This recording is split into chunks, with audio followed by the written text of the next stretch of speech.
ये कैसी विडंबना है प्रभु। एक ओर नियति और दूसरी ओर कार्तिकेय का वचन।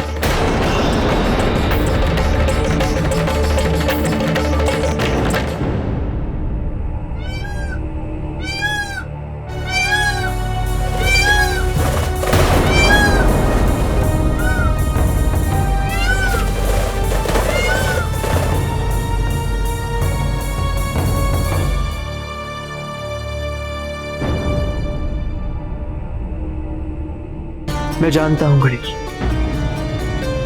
कि तुम क्या सोच रहे हो। अब तक हम इस युद्ध को केवल अपनी धारणा और अपनी विचारधारा के दृष्टिकोण से आंक रहे हैं, किंतु आज पहली बार मैंने ये जाना है कि अरुणासुर क्या कर रहा है और क्यों कर रहा है। उसका मार्ग भले ही अनुचित हो, किंतु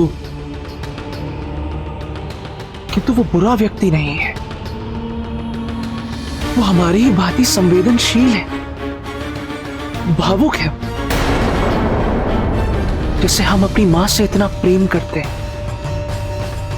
और उस प्रेम के लिए हम कुछ भी कर सकते हैं, उसी प्रकार अरुणासुर भी अपनी मां को पुनर्जीवित करने हेतु ये सब कर रहा है। ये उसका प्रेम नहीं है भैया, ये उसका हठ है, अहंकार है, प्रकृति के नियमों के विरुद्ध। यदि उसकी मांग उचित होती तो क्या पिताजी संकोच करते? मैं बात करूंगा पिताजी से,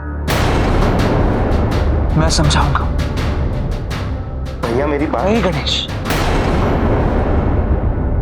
मैं अरुणासुर से सहमत हूं और मैंने उसे वचन दिया है कि उसकी मां अवश्य पुनर्जीवित होगी, और वचन की पूर्ति करना केवल तुम्हें ही नहीं आता है।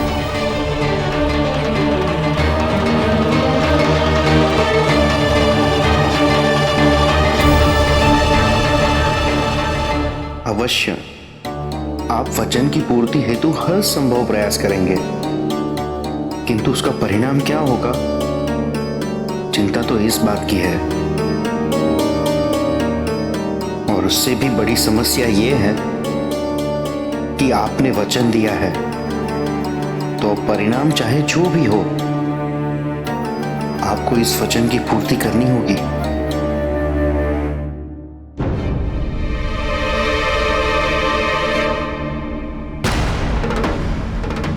पिताजी,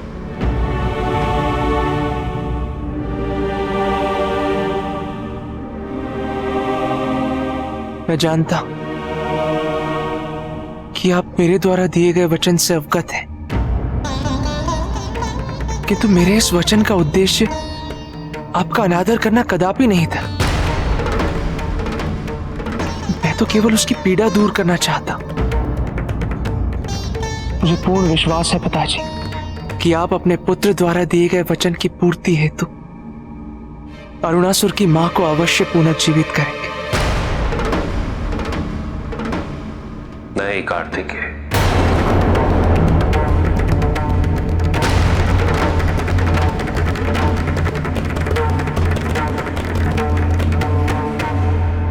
किंतु कारण क्या है पिताजी?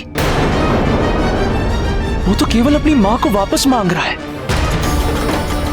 और वो तो ये भी कह रहा है कि यदि ऐसा होता है तो वो जीवन भर आपकी सेवा करेगा। आप अरुणासुर के जीवन में सुधार का पथ प्रदर्शित कर सकते हैं पिताजी। किसी को बुराई से अच्छाई की ओर ला सकते हैं, तो क्यों नहीं? स्मरण है कार्तिकेय, मैंने तुम्हें सचेत किया था।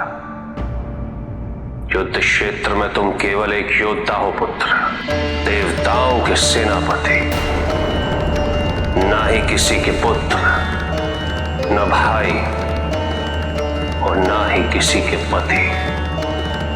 युद्ध क्षेत्र में तुम्हारा सर्वोच्च धर्म है युद्ध करना। युद्ध क्षेत्र में योद्धा का दायित्व केवल अपने शत्रु का संहार करना नहीं होता, अपितु उसके साथ न्याय करना भी होता है।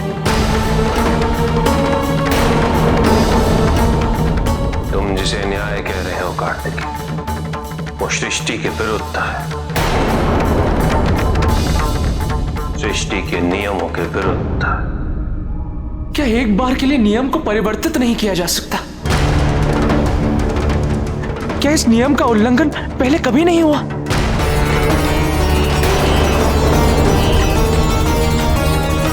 विनायक की तो बात ही नहीं कर रहा हूं मैं,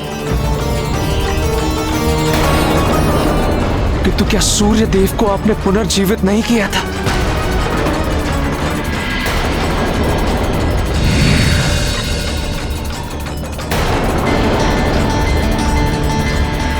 और ऋषि मार्कंडे, क्या महामृत्युंजय मंत्र का जाप करके उन्हें पुनर्जीवित नहीं किया गया था?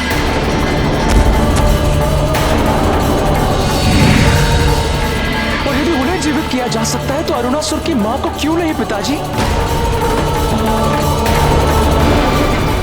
क्या यह अधिकार केवल देवताओं और ऋषियों के लिए आरक्षित है और साधारण व्यक्तियों के लिए आजीवन मृत्यु के आतंक में जीवित रहने का श्राप?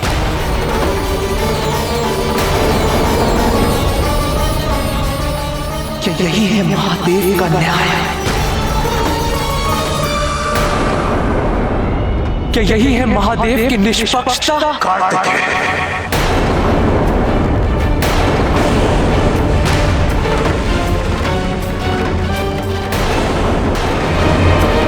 प्रभु, प्रभु आप शांत हो जाइए, कृपया शांत हो जाइए।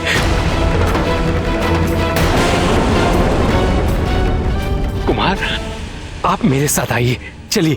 क्षमा कीजिएगा नंदी, किंतु ये बात एक पिता और पुत्र के बीच की है। उचित होगा यदि आप इसमें हस्तक्षेप ना। कार्तिकेय,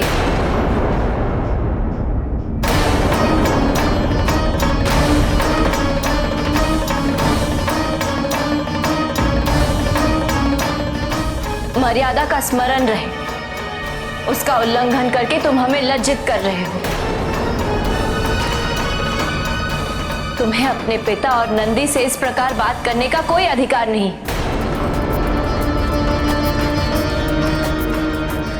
क्षमा मांगो पुत्र। नहीं नहीं माता,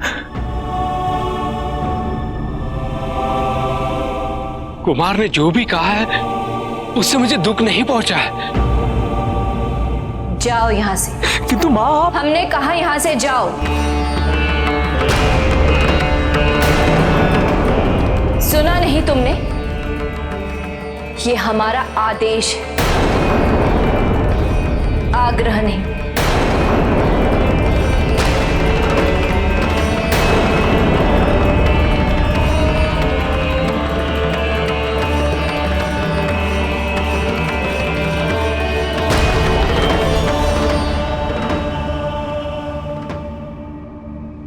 अब हमें ज्ञात हुआ स्वामी, आप इस युद्ध में कार्तिकेय को लेकर इतने चिंतित क्यों थे?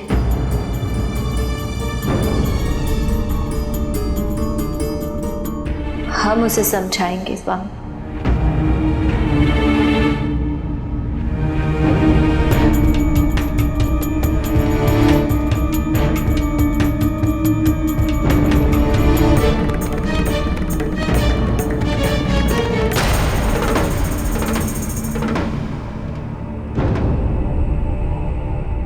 जब आपकी माता तत्व देवताओं का दायित्व निभा रही थी, तो उनको कष्ट में देखकर आपको कैसा भय, कैसी चिंता और कैसी विवशता का अनुभव हो रहा था।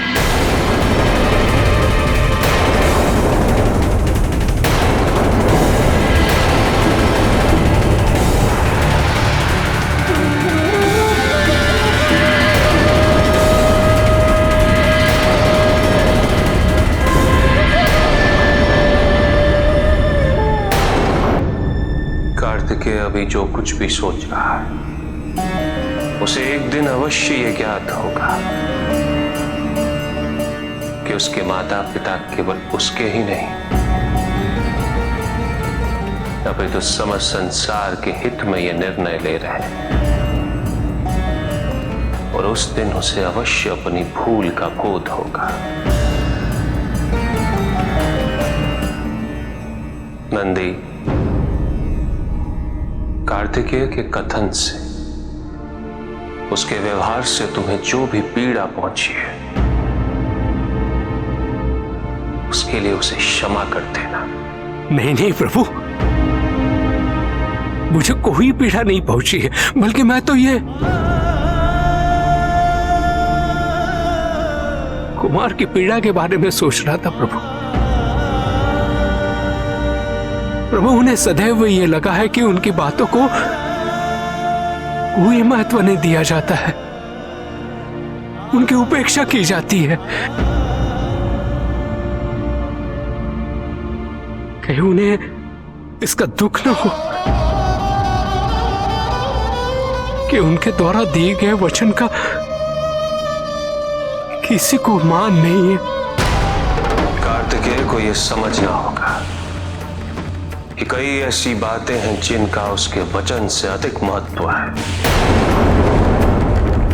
कार्तिकेय और अरुणासुर दोनों इस बात से अवगत नहीं कि यदि अरुणासुर की मां को जीवित किया गया